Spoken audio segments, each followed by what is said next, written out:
Thank you for clicking on the video. Welcome back to the channel. I had to do a little ghetto click it on my own. I hate that. I should have went downstairs and got my stuff. I just don't feel like it.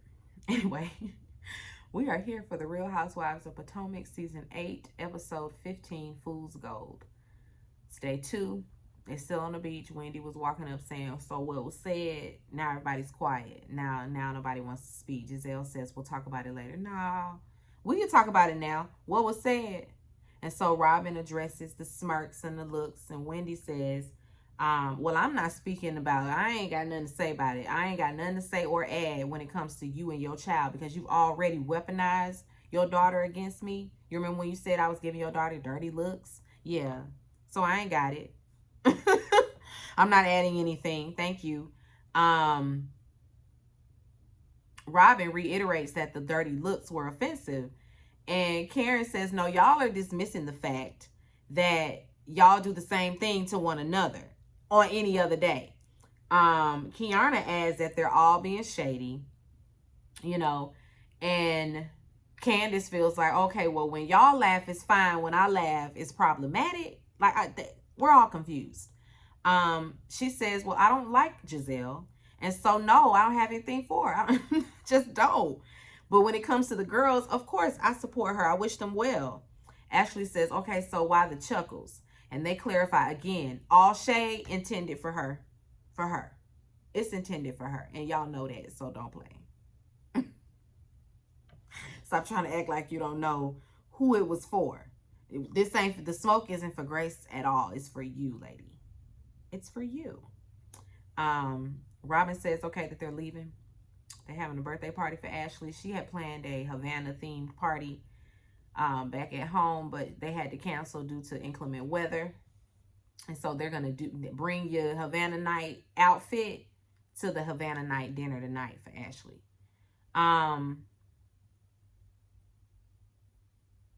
Ashley got on her little carnival outfit. She looked a mess, honestly. She always looked cheap. Always looks so cheap. It's unfortunate. Giselle, anyway. We say cover them legs and you just keep showing them. Just keep throwing them legs out. Why you got that on, Giselle? In the past, she would have never put that on. Anyway,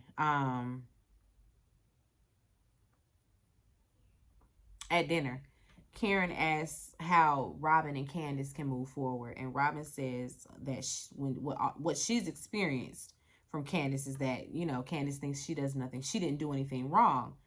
Robin gonna say it's actually defamation what Candace said on Twitter. Girl, are you threatening to sue? And it ain't no damn defamation. You need to go look the definition up.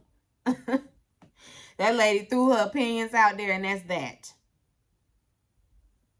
She had a response to the bullshit, just like a whole lot of people on Twitter.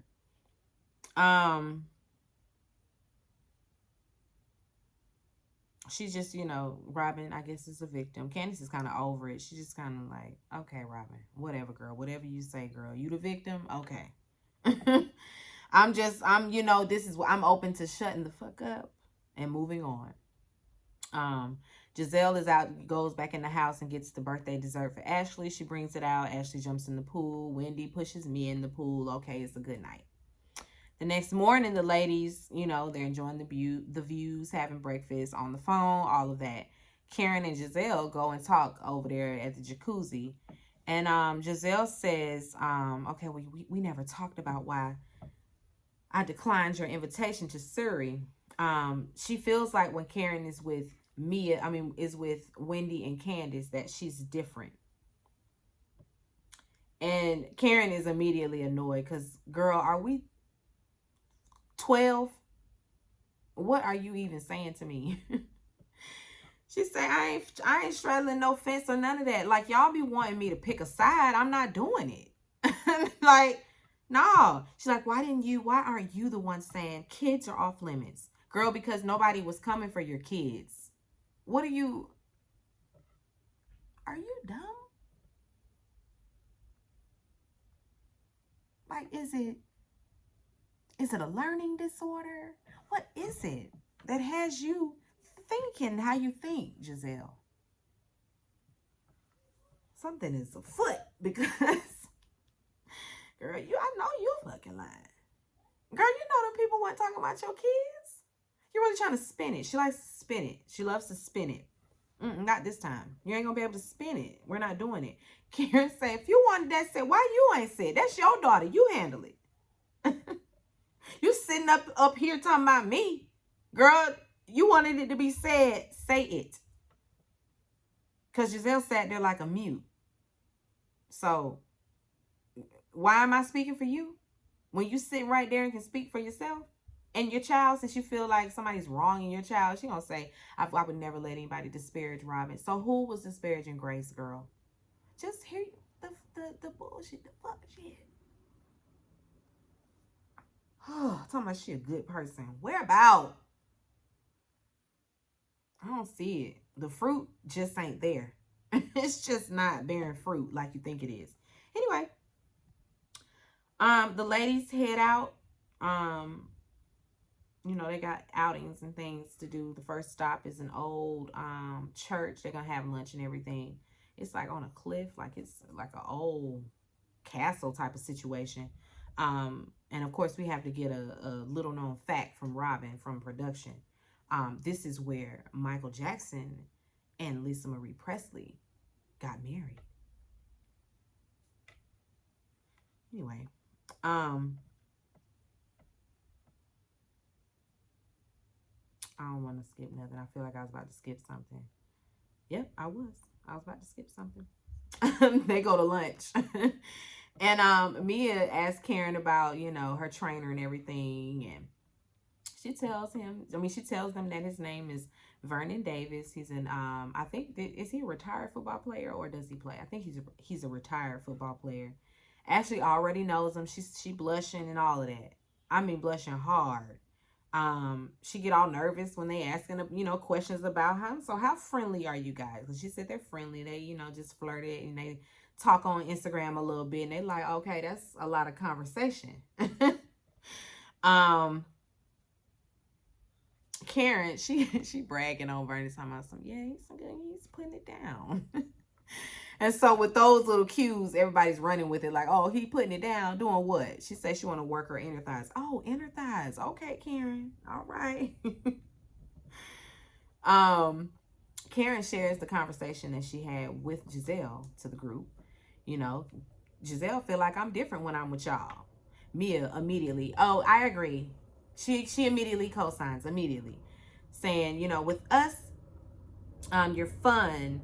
And then with them, you know, you get a little mean. And Wendy like, oh, she fun with us too. What you mean? Mia says she's meaner when everybody's together with the group. Candace and Wendy say, no, it's not an energy, that her energy hasn't changed. She's just holding you guys accountable, you know. Kiana speaks and she addresses Candace's issue with Giselle because it's, you know, very obvious. Candace say, girl, we're not discussing it. See, now my mood ain't right.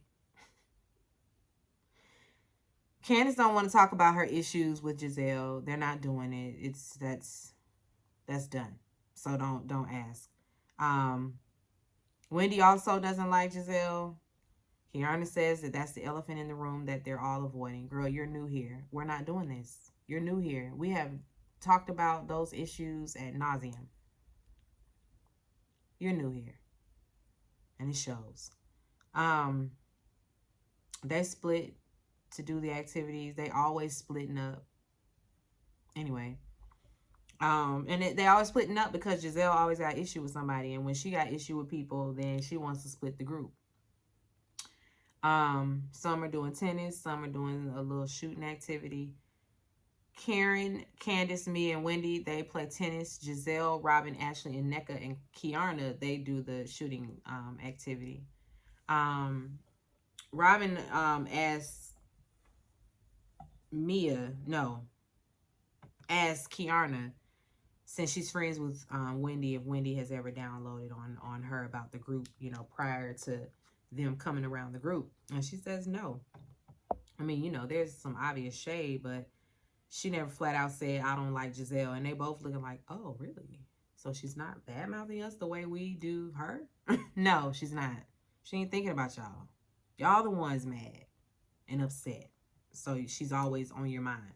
Not the other way around.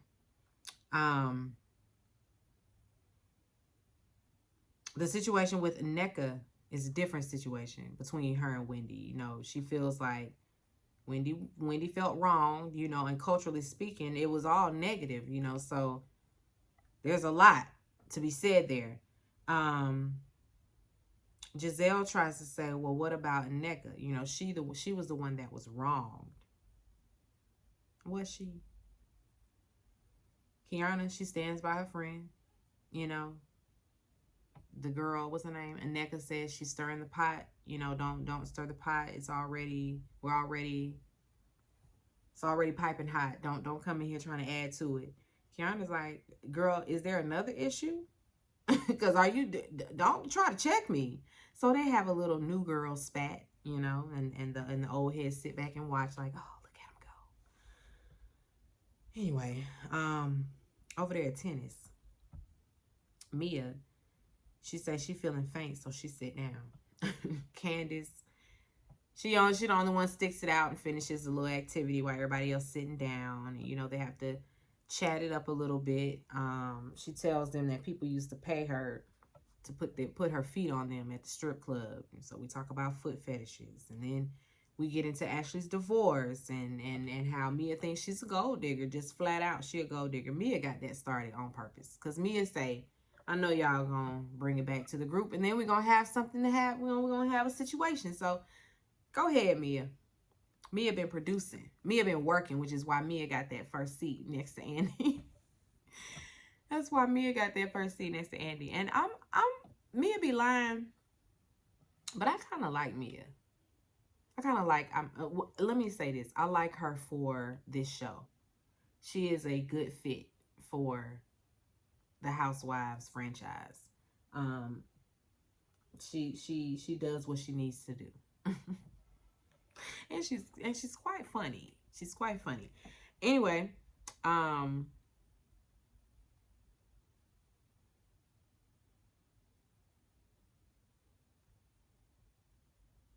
Mia asked them how, like I said, she asked them how they feel about Ashley's divorce. She think Ashley's a gold digger. She said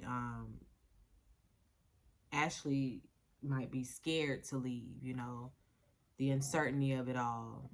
And they kind of all understand Ashley's plight. They understand the uncertainty of divorce, you know, like it's final and he's pretty much her support system. And so, like, I'm sure it's daunting to think about having to care for 2 children all by yourself. So they understand. They understand the nervousness for sure.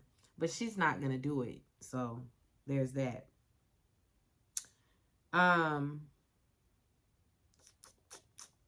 At the gazebo with Giselle and them, Giselle asks Ashley how she feels about Vernon. Of course, she runs off blushing again, but she went to get her phone. But she says, you know, a whole lot of nice things about Vernon. She really likes him. It's obvious. The ladies head home and get ready for their last dinner. Ashley gets on the phone with the kids and Michael takes the phone when he realizes that she's filming, cuts the camera off.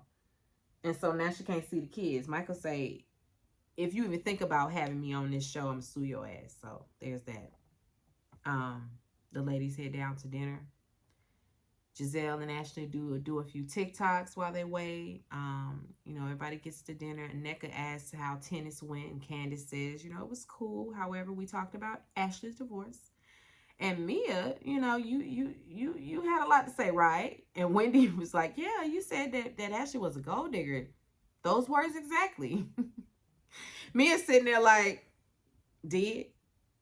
Thanks, girls. Did exactly what I wanted you to do. Let's get the party going. Let's get it going. Mia, you know, she says last year you were the TikTok queen, ready to divorce Michael. Now you're not, because you married Michael for his money. And her response says, did you marry Gordon for his money? And Mia says, maybe, possibly, could have. What else you got, girl? Because Ashley thought that one was going to shake the table. You're dealing with Mia here. You're dealing with Mia. She was ready. She was ready for your ass. Anyway, that's funny. Producers asked about their bank accounts and all of that, because Ashley says that they have a credit card. She has a credit card that she can use for emergencies, you know, whenever she wants or whatever, but it's only for emergencies. And then they do have the joint account still that they use just for the children. Okay, Ashley. Giselle brings Vernon up. Robin want to know, why is Karen being trained by somebody that's not a personal trainer? Like, what is it? Robin just be trying to bully Karen. Talking about are you in shape, or do you have heart problems? Like, what? All of this just to try to prove that she may be cheating on Ray.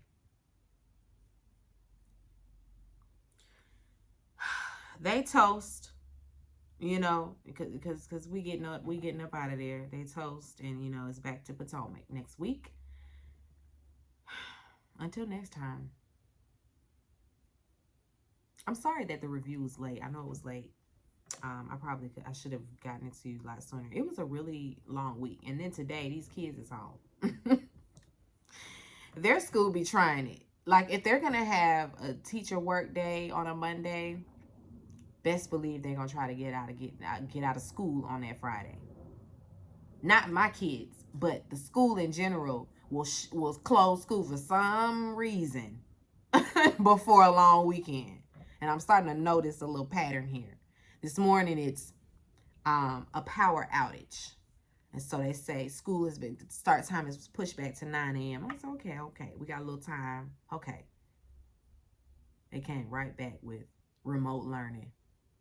I bet it's remote learning because them kids ain't going back to school till next Wednesday. Y'all be trying it over there, I guess. Listen, get your off days. Get your off days. I worked in education myself. And so, yeah. Anytime I could be away from y'all's kids. I was ready. Anyway, be sure to rate, comment, and subscribe to the channel. It's Call Me Busby, and I'll chat with you later. Peace and light.